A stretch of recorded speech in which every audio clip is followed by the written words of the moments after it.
सांसद सुप्रिया सुळे के करकमलों से दिनांक 3 अक्टूबर को राष्ट्रवादी कांग्रेस पार्टी के कार्यालय का उद्घाटन कैंप में हुआ।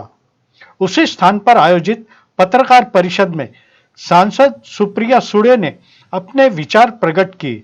समाचार संकलन अशोक भाई जोशी। नांदेडला जी घटना घडली अत्यंत दुर्दैवी आहे। औषधाअभावी घडली, संभाजीनगरला घडली आणि विष्णुपुरी नांदेडची पण घडली। अशा या घटना घडल्या, ही एक दुर्दैवाची गोष्ट आहे। तर आपण त्यांना एकदा त्यांच्या आत्म्या श्रद्धांजली देऊया आणि त्याच्यानंतर आपली प्रेस कॉन्फरन्स। माझी आपल्याला विनंती आहे,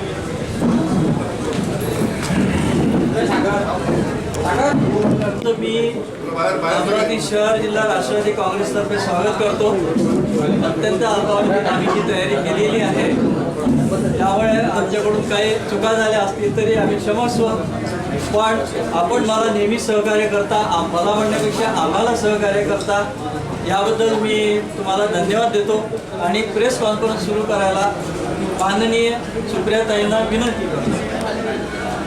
नमस्कार। आज आम्ही सगळेच अमरावतीला राष्ट्रवादी काँग्रेस पक्षाच्या संघटनेतल्या सगळ्या सहकार्य आणि पदाधिकाऱ्यांना भेटण्याच्या निमित्ताने आलो। वर्षातून एकदा तरी कुठल्या ना कुठल्या निमित्ताने माझं अमरावतीला येणं होतं आणि अतिशय सुसंस्कृत असं हे शहर आहे आणि इथे आल्यानंतर दरवेळेस सगळ्या ज्येष्ठांचं घेऊन मार्गदर्शन करून नवीन काहीतरी सूचना पॉलिसी लेवलला काम करत असताना तिथे आल्यावर नेहमीच मिळतात। म्हणजे आजच सकाळी मी वसुधाताईंकडे जेव्हा गेले होते तेव्हा 4 अतिशय महत्त्वाच्या मुद्द्यांवर चर्चा झाली। एक तर संत्री ही जी एक्सपोर्ट होत होती त्याच्यात प्रचंड घट झालेली आहे आणि कॉमर्स मिनिस्ट्रीच्या पॉलिसीमुळे हा प्रॉब्लेम झालेला आहे, त्याच्यामुळे ते एक काम महत्त्वाचं आहे। दुसरं, काही भागामध्ये एक मिल होती इथे आणि त्या मिल कोविडच्या काळात बंद करण्यात आली, NTPCची आहे ती, आणि ती कोविड संपल्यानंतर सुरूच केली नाही आणि ती प्रॉफिटमध्ये होती। म्हणजे जी सरकारी NTPCची मिल याची जर प्रॉफिटमध्ये असेल तर ती बंद का करण्यात आली हा दुसरा प्रश्न। त्याच्यानंतर अनेक डेव्हलपमेंटचे जे प्रोजेक्ट्स आहेत त्याच्यात काही इन्व्हेस्टमेंट्स करायचा शब्द सरकारने केंद्रात दिला होता, त्याचाही फॉलोअप करा। एक मास कम्युनिकेशनची एक इन्स्टिट्यूट आहे अमरावतीमध्ये, त्याची वास्तू नवीन व्हावी, हक्काची व्हावी, मोठी व्हावी, असाही एक प्रस्ताव माझ्याकडे आज आलेला आहे सकाळच्या चर्चांमध्ये। त्यामुळे हे 3-4 अतिशय महत्त्वाचे मुद्दे जे केंद्र सरकारच्या संबंधित आहे।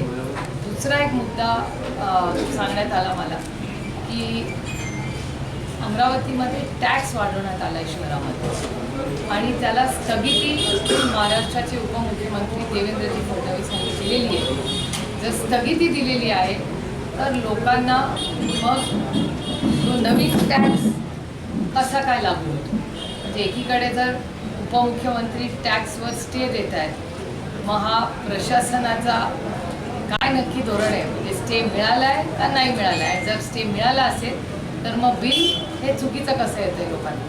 त्यामुळे हा अतिशय गंभीर प्रश्न अमरावतीमध्ये आहे आणि असे असंख्य प्रश्न, मग बेरोजगारी असेल, महागाई असेल, दुष्काळ असेल, याच्यावर सविस्तर सकाळपासून चर्चा झालेली आहे। आणि त्याचबरोबर औरंगाबाद आणि नांदेडला जी भयानक घटना झालेली आहे त्याचा मी जाहीर निषेध करते, या शिंदे सरकारचा निषेध करते आणि महाराष्ट्राच्या मुख्यमंत्र्यांना एक महिला म्हणून मागणी करते की त्यांनी तातडीने या डिपार्टमेंटच्या मंत्र्याचा राजीनामा द्यावा।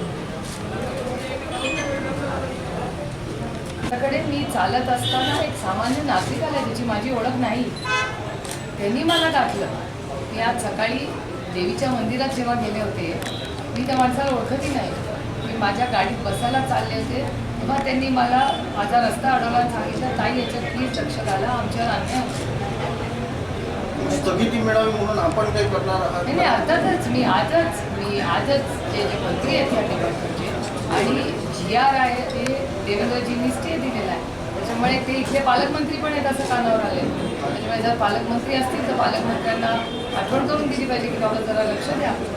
पक्ष फोडणे, ईडीची नोटीस पाठवणे याच्यातून थोडा जर वेळ मिळाला असेल तर सर्वसामान्य मायबाप जनतेची कामं करा. हॉस्पिटल नीट चालतंय ना बघा. महाराष्ट्रात दारूची दुकानं वाढत आहेत आणि शाळा कमी होत आहे. ही काय महाराष्ट्राची संस्कृती नाही. आपण पंजाबराव देशमुखांच्या महाराष्ट्रात आहोत हे विसर पडलाय वाटतं भारतीय जनता पक्षाला.